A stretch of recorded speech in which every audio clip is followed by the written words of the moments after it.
You cannot believe this off-the-record interview I had with a senior official in the OECD in charge of industrialization. He said the gist of the message is the following: nobody in the global south is allowed to industrialize without our approval.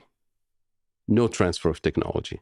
The countries that managed to catch up with the industrialized world up to a certain point were typically handpicked by the US and its allies, and were allowed to industrialize with actual financing that is favorable to them, with transfer of technology and so on. The fact that so many of our countries, Kenya included, have been essentially following to the T economic policy instructions dictated by the World Bank and IMF in particular for decades. The fact that we are still in a debt trap today, deeper in debt traps today, means one of two things. Either that these institutions are actually incompetent and we shouldn't listen to them, or they're actually doing this as part of their intentional economic entrapment. Sometimes when people see my videos, they give criticism saying that what I'm talking about is very conspiratorial, it's tinfoil hat wearing, it's not based on reality, and that all responsibility for Africa's lack of development is due to the leadership of Africa, the corruptness in Africa, and other more surface level issues, which I agree does contribute. But what we're going to talk about in this video is the systemic, unrefutable fact around the continued colonization plan that the global north, United States, Europe has to prevent Africa from actually developing. You see, if we don't have a clear grasp on the root causes of the issues on the continent of Africa, then there is no chance and no hope for us to ever make the continent better. Thank you so much for choosing to watch this video today. If you don't know me, my name is TJ. I'm Nigerian and British mixed. And on this channel, we talk about African geopolitics. So today we're going to be analyzing and reacting to the words of Fadhel Kaboub. He has a lot of incredible insight that I think everybody needs to hear. So that we know why we should be listening to him, let's allow him to introduce himself and what he does. My name is Fadhel Kaboub. I'm a Tunisian economist. I'm based here in Nairobi over the last year and a half as a senior advisor with PowerShift Africa, which is a climate and development think and do tank based here in Nairobi, but we do work across the African continent. I'm also an associate professor of economics at Denison University in the United States.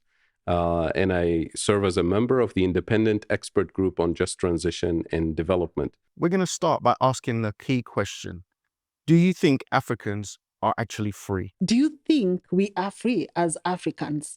Not really. We have the unfinished business of decolonizing economic structures. Yes, we have our own territory and our flag and our national anthem and football teams and all of that.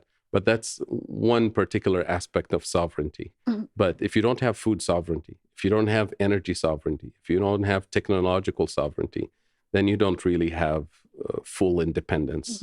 And it just occurred to me a couple of years ago, we were having this conversation with some colleagues, and I thought about my own education, my own experience living in Tunisia. And I thought if we didn't really have a national Independence Day that was a public holiday, that was celebrated, I wouldn't have known from my education that we were colonized. And I wouldn't have known from my education as an economist that those economic structures that were designed during colonial times were still persistent to this day. And that is a problem across the global south, across Africa in particular, that our own education doesn't really equip us with the skills, with the tools to help us decolonize our economic structures.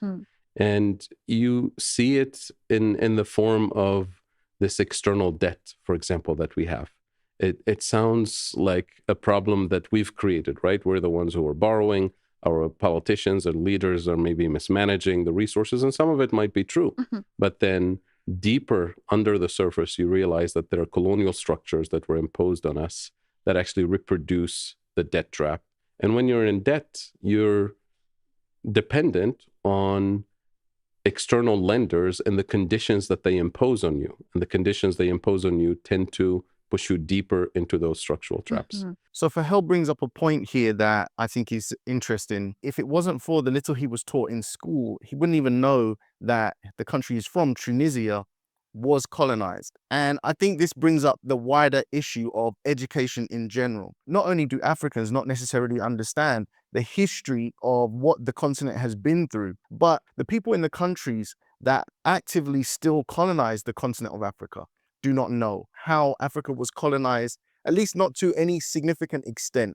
And they certainly don't understand how this system still works today. As far as they're concerned, once independence happened, African countries are free and sovereign nations and have the ability to control their own destiny. But the truth is that this system of colonization is still very real and present today. It's just not labeled as such because that would be very bad PR and marketing. Something else I've noticed is that this knowledge and education doesn't cross very easily over in terms of language to language. So the main English-speaking world has that language barrier to know exactly what's going on in countries on the continent of Africa that don't speak English. The Francophone countries, the Portuguese-speaking countries, and the one Spanish-speaking country. So when problems or issues are happening, even with English-speaking countries, these are not likely to be very well highlighted in media. And when it comes to the non-English speaking countries, it's almost definite that these issues will not be translated over into the English speaking world.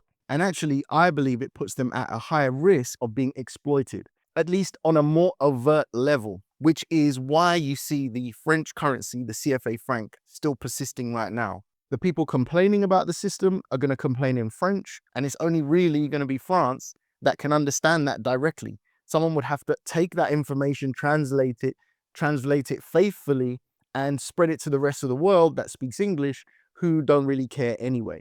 If you think of the colonial economic design that was imposed on us, it was designed to do three things. Number one, we're supposed to be the place for cheap raw materials for colonial powers for the industrialized world. We still play that role today. Number two, we're supposed to be the consumers of technology and industrial output from the global north. We still play that role today. And number three, and most importantly, we were supposed to be the place where obsolete technologies, assembly line manufacturing that they no longer need, is outsourced to us under the label of development, job creation, cooperation. But effectively what it does is that it locks us at the bottom of the global value chain, at the bottom of the hierarchy. And we still play that role today. So of course, these are colonial structures that persist, but we have to remember that colonialism was not designed for development. It was not designed for justice. It was not designed for democracy. It was not designed to produce systems that respect human rights. Colonialism was a system that was violent, abusive, extractive, hierarchical, non-democratic. If the outcomes of colonialism are essentially the same as the outcomes of post-colonialism, then what should we call that? That's why the world needs to understand that Africa is still colonized. It's just not colonized by its label. But when you control these systems, and we're going to go into further depth on these systems that are being controlled, the world needs to recognize and understand that this system is still very much alive, and it is by design. The people that run the West, the leadership of the West, the institutions of the West, actively desire the oppression of the continent of Africa because it benefits them, or at least they think it benefits them, in a zero-sum game. We win at the expense of the other. And if we allow this group to rise and improve and increase their wealth, they're going to do that at the expense of us. So they feel like it is actually necessary to maintain this. They know it's not popular with the masses, so they get rid of colonialism and they just keep the structures in place in a sort of gray area, not overt, but covert. We can't democratize a system that hasn't been structurally and economically decolonized yet. Because you can have the most, progressive constitution, the most transparent elected officials, the most transparent elections and everything. And then you elect your cabinet. Now they're in office and they're sitting and they're supposed to deliver the mandate that their people have asked them to deliver. And they realize that they can't because the number one priority on their budget is to pay interest on the debt.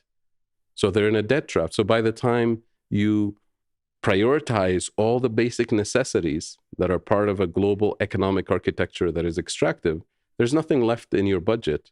There's no fiscal space to actually meet the democratic mandate. So you have two choices. You either throw democracy under the bus and ignore your people's aspirations and continue on the same path of colonial extractivism and post-colonial extractivism, or sit down and start to struggle with the existing structures. You may even have to default on paying the external debt so you can actually meet the needs of your people and serve the democratic process. Can you see how well he just described you're damned if you do and you're damned if you don't?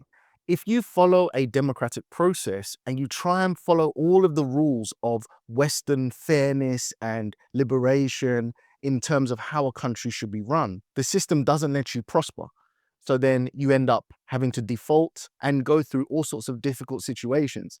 You'll then lose popularity and your people will turn against you. And the system like that just continues not to prosper. And then the other system is to say, okay, well, that doesn't work. So we're just going to bring in a strong man and we're going to control through dictatorship.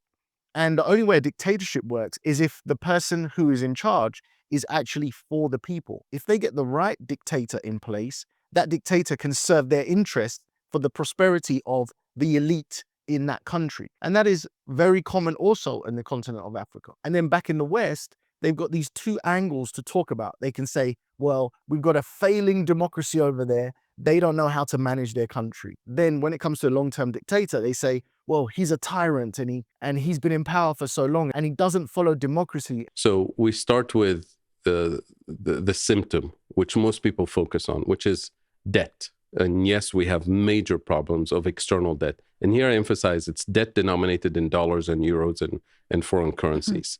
The source of external borrowing, the source of that debt crisis can be identified in three basic areas across the African continent.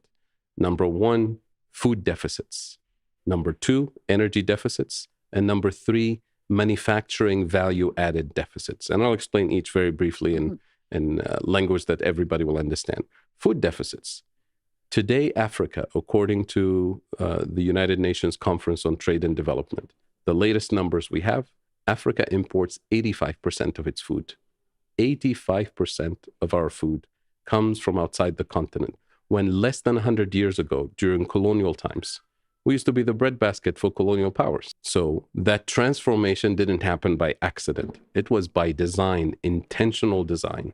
And it was, to be more specific, in 1955, when the Europeans were meeting in Rome for the Treaty of Rome, the foundation of the European Union. In 1962, they introduced the European Common Agricultural Policy, which is a heavy agricultural subsidy system to prioritize the production of core crops in Europe.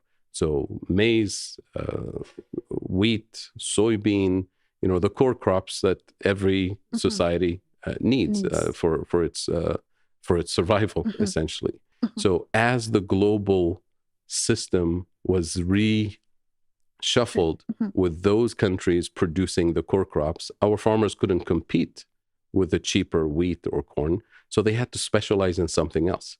So we started specializing in cash crops for exports: coffee, tea, tobacco, cocoa, all the tropical fruits and every complementary food items. So today we're in a system where we consume what we don't produce, and we produce what we don't consume. So he starts off here by saying we're indebted, but we're indebted in dollar-denominated debt. So we have to find a way to pay that money in dollars, which is really difficult if you don't produce dollars, right? Meanwhile, the United States prints as many dollars as it wants and gets to have that money circulate around the world as the global reserve currency, which is one of the things that BRICS nations and the global South are now starting to reject. But it's deeper than that. Before listening to this interview, I didn't understand the intricacies of core crops and sort of the non-core crops. Although Africa could produce these products, Africa imports these products. I did not know the extent to which Africa did this. Africa could actually grow this stuff itself, or Africa could just adapt the products it does grow and then make its own food based off that. So for example, cassava flour could be used in replacement for flour that comes from wheat. You see, this is where education comes in again. And I'm not talking about formal education. I'm just talking about people understanding how debt right here is connected to the food system. So food sovereignty, debt are now intertwined in a game of keeping Africa subservient to the global north, to the west, to America and Europe, etc. And so if we can take back sovereignty of the things we grow and start serving our own people first, we can start to remove ourselves from one element of this control. So on the energy system, energy deficits on the African continent, when we talk about energy deficits as a structural trap, I include Nigeria, Angola, our biggest oil exporters, right? They're also in the energy trap with the rest of us who don't have anything, fossil fuels or anything like that. If you look at the old energy system, the fossil fuel system that we're trying to get rid of for the sake of the climate and for the sake of economic development, we've always been denied access to technology to look for oil, to drill for oil, and to refine oil. All of those technological aspects were always controlled by corporations, multinational corporations from the global north. No transfer of technology. You can buy the technology, you can rent it, you can hire, professionals from the global north to do the work, but you can't have sovereignty over the technology, right? Today, as we transition to the renewable energy system, which is our biggest potential, by the way, we're also being denied access to the manufacturing technology to manufacture and deploy renewable energy infrastructure. And I'll give you one statistic to see how serious this is. Africa, according to IRENA, the International Renewable Energy Agency, the last report from 2 years ago about Africa, technical report, they say with existing technologies, not with new innovations, Africa can produce 1,000 times its anticipated energy needs by 2040 and completely replace all the exports from the continent of fossil fuels. 1,000 times our needs can be met in 2040, which is the day after tomorrow. Yet the African continent attracts less than 2% of financing that goes towards renewables globally, and we're systematically denied access to the technology to manufacture the renewable energy infrastructure with our own strategic minerals that we have on the continent. Why? Because we're supposed to extract, export the minerals to the global north, the same colonial pattern, and then import, if we have the money, the finished product. Think of this huge potential of renewable energy production, 1,000 times our needs. That means you take countries like the OPEC countries, the oil exporting countries, with their economic weight globally, with their geopolitical weight, that organization multiply its influence by 1,000. For us as Africans, we see this potential as a win-win for the whole world.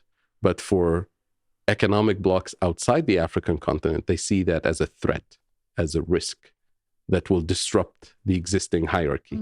So now we move on to energy, and not only the energy system that keeps Africa colonized, but again, this is within the framework of the debt system. What he's highlighted here is that Africa has the capability to be energy sufficient to a factor of 1,000 times its energy needs. You got to understand, between now and that prediction, which is 2040, the efficiency of renewable energy systems will improve. Better solar panels, better battery storage, more efficient machinery that requires less energy in the first place. But he talks about the technology not being shared, the information not being shared, the specific blocking of this technology. We need to come to the end of that.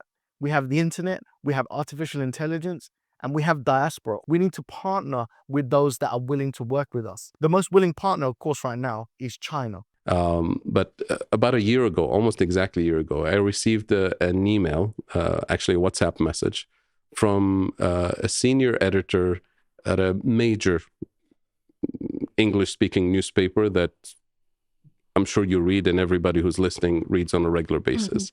This editor is very familiar with the work that I do, with the work that my colleagues do, with the Just Transition report that we published, and told me, you cannot believe this off-the-record interview I had with a senior official in the OECD in charge of industrialization. He said the gist of the message is the following: nobody in the global south is allowed to industrialize without our approval. No transfer of technology. And you look at the history of industrial development around the world, and you realize that this is absolutely true. And I told him, well, we kind of knew this, but thank you for giving us a confirmation in November 2023, not in 1823. So you look back at countries that industrialize, and you realized that the countries that managed to catch up with the industrialized world up to a certain point were typically handpicked by the US and its allies, and were allowed to industrialize with actual financing that is favorable to them, with transfer of technology and so on. I'll give you the example of Germany after World War II. Germany after World War II, the official US policy for the first 4 years or so after the war was for Germany to become a backwards nation, never to rise again, an agrarian society. And when Marshall, the General Marshall, showed up afterward, he said, this is not a good idea for the United States. We need Germany to be an economic powerhouse to withstand the Soviet threat, right? So the Marshall Plan did a couple of things. One was transfer of technology and financing, grant-based financing to reindustrialize Germany. And that was a gift from the US. The US gifted 5% of its GDP as part of the Marshall Plan. In addition to all of this industrialization and development support that Germany received, most people forget that the London Accords of 1955, or 53, I'm sorry, canceled 50% of Germany's debt. 50%. No country in Africa today gets a debt relief of 50%, just canceled. So many global South countries actually contributed to the German debt cancellation in 1953. Wow.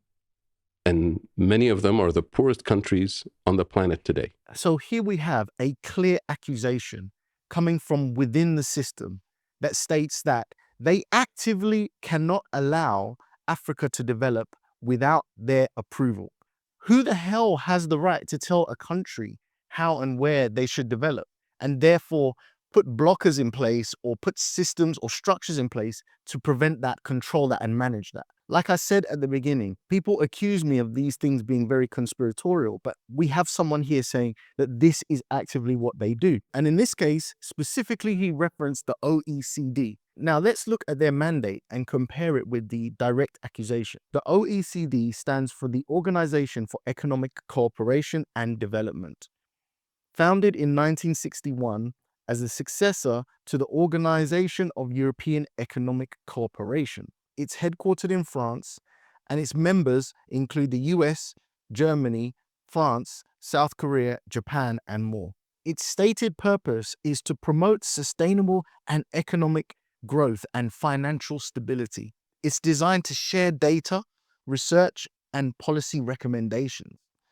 It sets international standards, for example, taxation, anti-bribery, and corporate governance. So we have an institution that states a benevolent, wonderful mandate that's designed for economic growth and development across the world, sustainability, and all these wonderful words.